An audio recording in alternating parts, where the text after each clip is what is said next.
ഇരുമുടിക്കെട്ടിന് പകരം ഒറ്റമുടിക്കെട്ടിൽ നെയ്തേങ്ങയ്ക്കൊപ്പം അവിലും മലരും നിറച്ച് ശരണം വിളികളോടെ മല കയറുകയാണ് വ്രതാനുഷ്ഠാന നിറവിൽ ഒട്ടേറെ സ്ത്രീകൾ. സ്ത്രീകളുടെ ശബരിമല എന്ന് പേരുകേട്ട പഴയകുളമ്പാറ ശ്രീ ധർമ്മശാസ്താ ക്ഷേത്രമാണിത്. ഈ ക്ഷേത്രത്തിൽ സ്ത്രീകൾക്ക് ദർശനം നടത്താം, നെയ്തേങ്ങ ഉടയ്ക്കാം, നെയ്യഭിഷേകവും കളഭാഭിഷേകവും മനം നിറയെ കണ്ട് സായുജ്യമടയാം.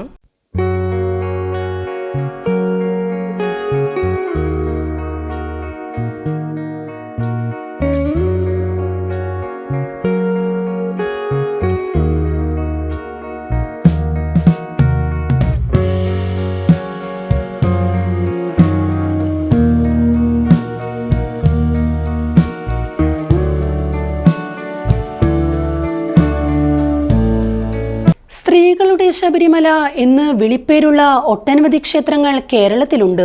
എന്നാൽ അതിൽ നിന്നെല്ലാം തികച്ചും വ്യത്യസ്തമായ ക്ഷേത്രാന്തരീക്ഷമാണ് പഴയകുളമ്പാറ ശ്രീ ധർമ്മശാസ്താ ക്ഷേത്രത്തിൻ്റേത്. അതിൽ പ്രധാനം ശബരിമലയ്ക്ക് തുല്യമായ അനുഷ്ഠാന രീതികളും കാനനാന്തരീക്ഷവും ഇവിടെ നിലനിൽക്കുന്നുവെന്നതാണ്.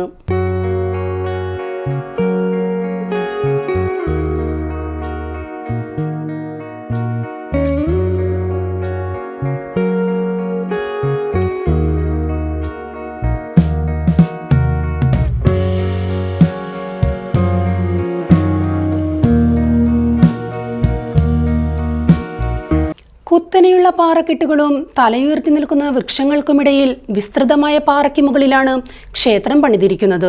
ശാസ്താവിൻ്റെ ശ്രീകോവിലിൻ്റെ ഇരുഭാഗങ്ങളിലുമായി മഹാഗണപതിയും ദേവിയും ഉപദേവതകളായി കുടികൊള്ളുന്നു. ആദ്യകാലത്ത് കാട്ടുവഴികളും പാറക്കെട്ടുകളും താണ്ടി മാത്രമേ ഇവിടെ എത്താൻ കഴിഞ്ഞിരുന്നുള്ളൂ. കുത്തനെയുള്ള പാറക്കെട്ടായതിനാൽ മലകയറ്റം ഏറെ ദുഷ്കരവുമായിരുന്നു. എന്നാൽ ഇപ്പോൾ ക്ഷേത്രത്തിലേക്ക് നിർമ്മിച്ച പടിക്കെട്ടുകൾ ഭക്തർക്ക് ഏറെ ആശ്വാസദായകമാണ്. 172 പടികളാണ് ക്ഷേത്രത്തിലേക്ക് എത്താനായി ഈ വിധത്തിൽ നിർമ്മിച്ചിട്ടുള്ളത്. ശബരിമലയിൽ എന്നതുപോലെ എല്ലാ മലയാള മാസത്തിലും ഇവിടെ നട തുറക്കും. മണ്ഡലകാലത്തും മകരവിളക്കിനും വിശേഷാൽ പൂജകളും നടത്തിവരുന്നു. വൃശ്ചിക മാസം ആദ്യത്തെ 7 നാളുകളിലാണ് ഇവിടെ ഉത്സവകാലം. അന്ന് 7 ദിവസമെങ്കിലും വ്രതമെടുത്ത് നെയ്തേങ്ങ നിറച്ച കെട്ടുമായി സ്ത്രീകൾ ശരണം വിളികളുമായി മല കയറാനെത്തുന്നു. ഇവിടുത്തെ പ്രതിഷ്ഠ ബാലകരൂപത്തിലുള്ളതാണ്. ബാലകരൂപത്തിലുള്ള ആ പ്രതിഷ്ഠ ഏറ്റവും കൂടുതൽ ബാലന്മാരെ ഇഷ്ടപ്പെടുന്നതും സ്നേഹിക്കുന്നതും സംരക്ഷിക്കുന്നതും നമ്മുടെ അമ്മമാരാണ്. തേടി വരുന്നവർക്കും ആശ്രയിക്കുന്നവർക്കും അഭയമരുളുന്ന ഒരു കേന്ദ്രം കൂടിയാണ് ഇത്. അതുകൊണ്ട് ഇത് സാധാരണ സ്ത്രീകളുടെ ശബരിമല എന്നാണ് അറിയപ്പെടുന്നത്. അമ്മമാരുടെ പ്രത്യേകമായിട്ടുള്ള വഴിപാട് നെയ്തേങ്ങ നിറച്ച് അമ്മമാർ 172 പടി ചവിട്ടി അയ്യനെ കാണാൻ വരുന്നു. അത് പ്രത്യേകിച്ചും മണ്ഡലകാലത്തിലാണ് അത് വരുന്നത്. അമ്മമാർ വന്നിട്ട് നമ്മുടെ താഴെ ഉള്ള ക്ഷേത്രങ്ങളിൽ തമ്പടിച്ച് അവിടെ നിന്ന് കൂട്ടമായി നെയ്തേങ്ങ നിറച്ച് നെയ്തേങ്ങ, അരി, അതുപോലെ തന്നെ മഞ്ഞൾപ്പൊടി, അവിൽ, മലര്, ശർക്കര, കൽക്കണ്ടം, മുന്തിരി എന്നീ സാധനങ്ങൾ ഒരു മുടി കെട്ടിൽ നിറച്ചുകൊണ്ട് കൂട്ടമായി ശരണം വിളികളോടെ ആണ് ഈ മല ചവിട്ടുന്നത്. എല്ലാ മലയാള മാസവും 1-ാം തീയതി നട തുറക്കുകയും വൃശ്ചിക മാസം 1 മുതൽ ധനുമാസം 11 വരെ നമ്മൾ മലയാളക്കര ആഘോഷിക്കുന്ന ആ മണ്ഡല മാസം 41 ദിവസം നട തുറന്ന് 2 നേരവും പൂജയുമുണ്ട്. അതുപോലെ തന്നെ മകരവിളക്കും സമുചിതമായിട്ട് തന്നെ നമ്മൾ ആഘോഷിക്കുന്നുണ്ട്.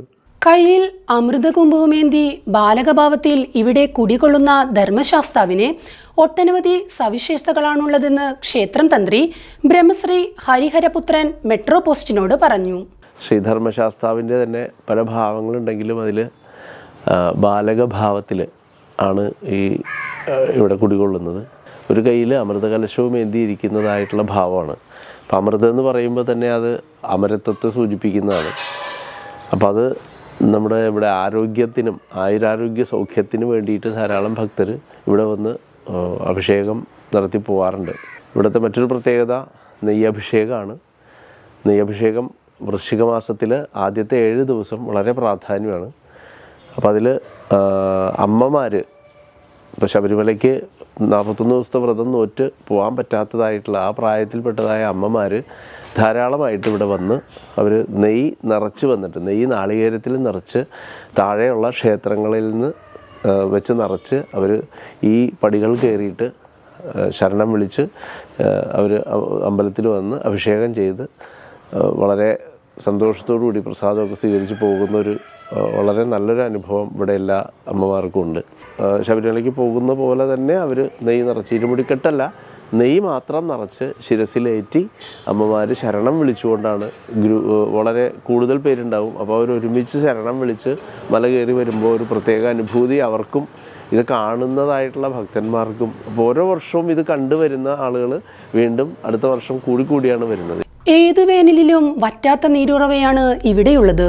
മലനിരകളിൽ നിന്നും ഒഴുകിയെത്തുന്ന ആ ഉറവയാണ് പൂജാധികാരികൾക്കായി ആദ്യകാലത്ത് ഉപയോഗിച്ചു വന്നിരുന്നത്. ഇന്നിപ്പോൾ ആൾമറ കെട്ടി കിണർ പോലെ അവിടം സംരക്ഷിച്ചു വരികയാണ്.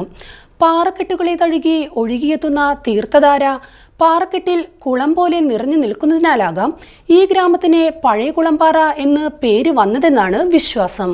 ഗണപതിക്ക് അപ്പം മൂടൽ, അയ്യപ്പന് പൂമൂടൽ, ദേവിക്ക് വിശേഷാൽ പൂജ, നാഗദേവതമാർക്ക് നൂറും പാലും, ഗന്ധർവപ്രീതിക്കായി ഗന്ധർവ പൂജ തുടങ്ങിയ സവിശേഷ പൂജകൾക്കും ഇവിടം ഏറെ പ്രശസ്തമാണ്.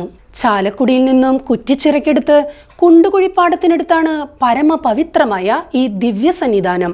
മഞ്ഞണിഞ്ഞ മലനിരകളും കാനനഭംഗിയും ഒത്തുചേർന്ന ഈ പുണ്യമലയിലേക്ക് സ്ത്രീകളടക്കം വൻ ഭക്തജന സഞ്ചയമാണ് ശരണമന്ത്ര ജപങ്ങളുമായി ഓരോ ഉത്സവകാലത്തും എത്തിച്ചേരുന്നത്.